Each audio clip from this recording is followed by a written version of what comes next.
Hey guys, welcome back to Auto Repair guys. Thank you guys for watching and subscribing to the channel. If you guys need to remove and replace fuel rail pressure sensor on BMW F10 guys 5 Series, stay with us guys and we'll explain how to do that. You have to be extremely careful because you can set yourself on fire, so make sure you watch the video until the end. We're going to share a few safety tips guys. Quick introduction: every single car we get at the shop, including this one here guys, that 5 Series, we'll be making more than 200 to 300 videos. Why we do that? Simply because our mission in the shop is to save you guys as much money as we can by teaching you guys how to fix your car for free.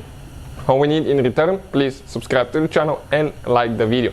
Now, if you guys need to buy replacement sensor, any parts, any tools, check out the link in the description of the video below. We'll share all that information with you guys for your convenience. We'll be demonstrating here on a 2013 BMW 5 Series, okay, but it will work on multiple years and multiple engines as well guys.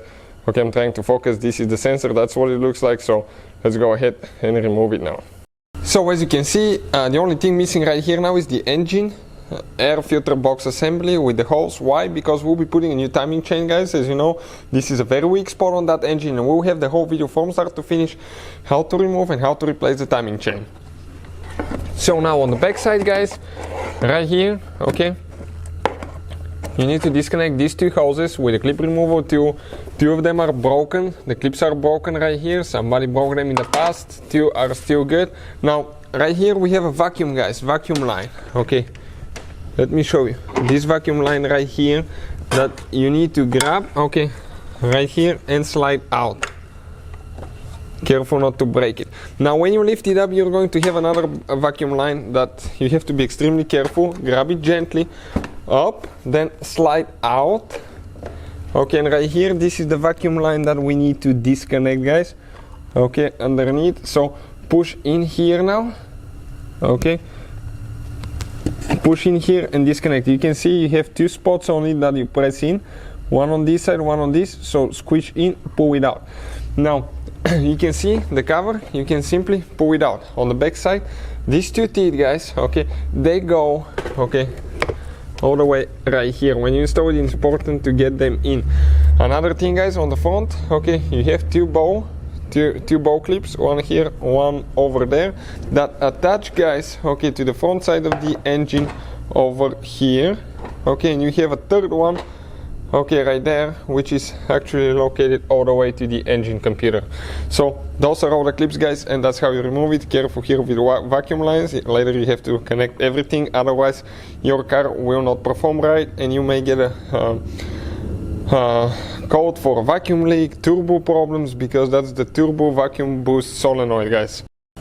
So once you guys remove your engine cover, okay, we'll get to the fuel pressure sensor. I'll explain where it's located. If you see that the intake is missing here guys, this is simply because we'll be doing timing chain replacement, as I said guys. So we'll be taking the whole engine apart. In the meantime guys, while we're taking it apart, we're making videos guys to teach you how to fix things and how to replace things on your car. So we'll go ahead and remove and replace the fuel pressure sensor now.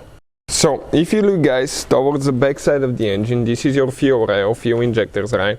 This is high pressure fuel pump. The pump brings the fuel to here, and from here it goes to the fuel injectors. This is your fuel rail. On the back side of the fuel rail we have that sensor that's called fuel pressure sensor, fuel rail pressure sensor. So press down here, okay, and slide that connector out guys, okay, it's out. So we don't need to worry about that. Now let me explain something quick guys. You can catch your car on fire, you can catch yourself on fire, so make sure you do that on a completely cold engine. Disconnect car battery first, okay, avoid guys any spark, any flame, any heat, anything like that. Wear eye protection gloves guys, because when you remove that sensor, the fuel rail is under enormous amount of pressure guys, and you're going to leak fuel out and it can spray on you, you can catch on fire and it can spray in your eyes. So you have to be guys extremely careful, because that thing can cost your wife there. So consider this entertaining video, another how-to video guys. We show you what we do, but doesn't mean that this is the correct way to do it. So we have the adjustment wrench here because it's pretty big size. And we go on it, careful not to break, okay, you have to be extremely careful not to break your valve cover, because it's plastic, and if you hit it guys with that wrench, if it slips, okay, you're done guys. So we go ahead and just unscrew the sensor.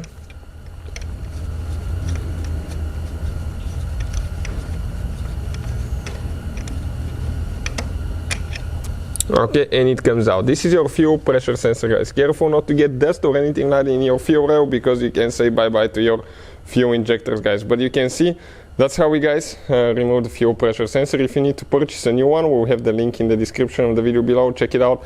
Thank you for watching, and see you guys next time.